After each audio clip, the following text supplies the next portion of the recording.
السلام علیکم، میں ہوں سربن ٹی وی کے ساتھ عابد محمود۔ ناظرین و سامعین، چند روز پہلے مری میں اور گلیات میں خوب برف باری ہوئی، یہاں تک کہ راستے بھی ٹریفک کے لیے بند ہو گئے تھے، لیکن جہاں جہاں ممکن ہوا تو مین سڑکیں کھول دی گئی ہیں۔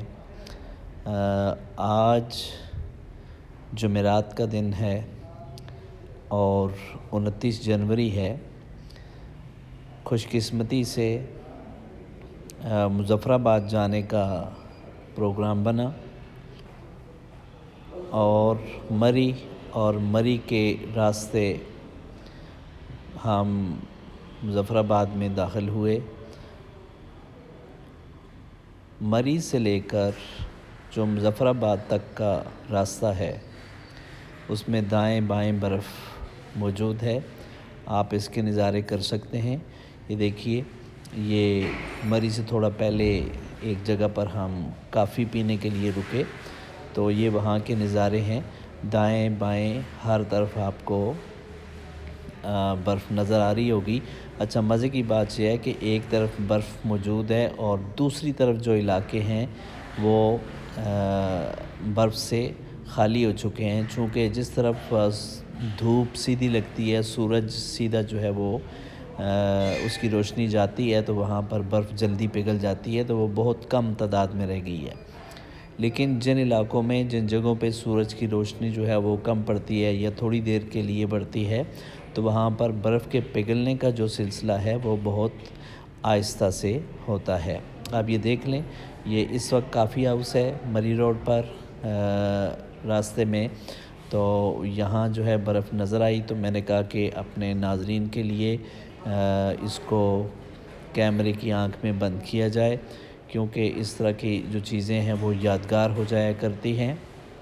یہ دیکھیں کہ تھوڑی تھوڑی جگہ پر برف آپ کو نظر آ رہی ہوگی، اور یہ ادھر جنگلات ہیں اور وہ سامنے دیکھیں کہ پہاڑوں کے اوپر بھی وہ برف نظر آپ کو آ رہی ہے، اور یہاں تک کہ کئی جگہ ایسی ہیں، یہ دیکھیں نیچے کنٹینر پڑا ہوا تھا اور اس پہ جو برف پڑی ہے تو وہ ابھی تک پگھل نہیں پائی، اتنا یعنی زیادہ جو ہے اس کا سلسلہ برف کا ہوا ہے۔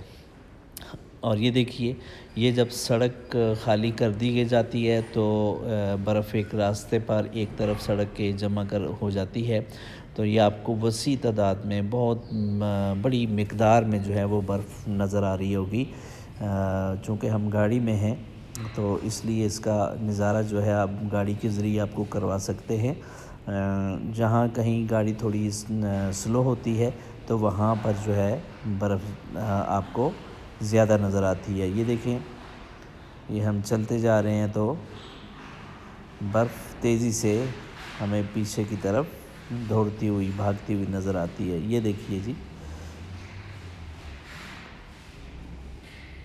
یہ ہمارا تقریباً سفر ہے مری سے غالباً لوور ٹوپا سے ہم جب دائیں طرف مڑتے ہیں کشمیر کی طرف تو یہ اس روڈ کے اوپر برف کے نظارے ہیں۔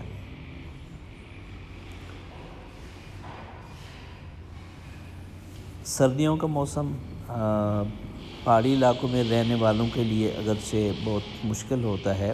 ایک تو یہاں سوئی گیس نہیں ہوتی اور لوگ لکڑی کے اوپر یا گیس سلنڈر جو برداشت کر سکتے ہیں، افورڈ کر سکتے ہیں، اس کے ذریعے وہ اپنا گزارا چلاتے ہیں۔ اگرچہ یہ ایک مشکل زندگی ہے، لیکن جہاں آبائی علاقوں میں لوگ رہ رہے ہیں، بس وہ صدیوں سے یہاں موجود ہیں، تو ان کے لیے شاید یہ چیز ایک عام سی بات ہے۔ اور بعض علاقوں میں کہا جاتا ہے کہ جو برف پڑی ہے وہ کافی اچھی کئی فٹ تک پڑی ہے اور کافی عرصے بعد اتنی زیادہ برف ہوئی ہے۔ حالانکہ ان علاقوں میں برف کا جو نظام ہے وہ تقریباً نومبر کے آخر سے شروع ہو جاتا ہے، لیکن اس دفعہ نومبر کیا، دسمبر کیا اور جنوری کا جو آخری یعنی 15 تاریخ کے بعد جو آخری اشرہ شروع ہوا ہے اس میں یہ برف باری جو ہے ہوئی ہے، 2 مرتبہ ہو چکی ہے۔ اب آگے دیکھیے کہ کیا سلسلہ بنتا ہے۔ اور ظاہر ہے کہ برف باری جب ہوتی ہے تو موسم میں ایک ٹھنڈک سی پیدا ہو جاتی ہے، بلکہ ٹھنڈ کچھ زیادہ ہی ہوتی ہے، اس لیے آپ کو گرم چادریں، جیکٹیں اور اسی طرح جو ہے بنیانیں یہ استعمال کرنا پڑتی ہیں۔ اور پہاڑی علاقوں کے لوگ جو ہے اپنا جو ایندھن ہے اس کو باقاعدہ طور پر جمع کر کے رکھتے ہیں، تاکہ بارش کے دنوں میں اور برف باری کے دنوں میں انہیں گھروں سے باہر نہ جانا پڑے، تو ان کے پاس وہ وافر مقدار میں ایندھن موجود ہوتا ہے، جس سے وہ اپنے 3-4 مہینے ان سردیوں کے، جو شدید سردی ہوتی ہے اس میں وہ گزارا کر لیتے ہیں۔ جی ناظرین، آپ سربن ٹی وی کو دیکھ رہے ہیں اور برف کے نظارے کر رہے ہیں۔ انشاءاللہ مزید اچھے ولاگس کے ساتھ آپ کے ساتھ جو ہے وہ رابطہ رہے گا۔ اپنا خیال رکھیے گا۔ اب تک اتنا ہی۔ اللہ حافظ، اللہ نگہبان۔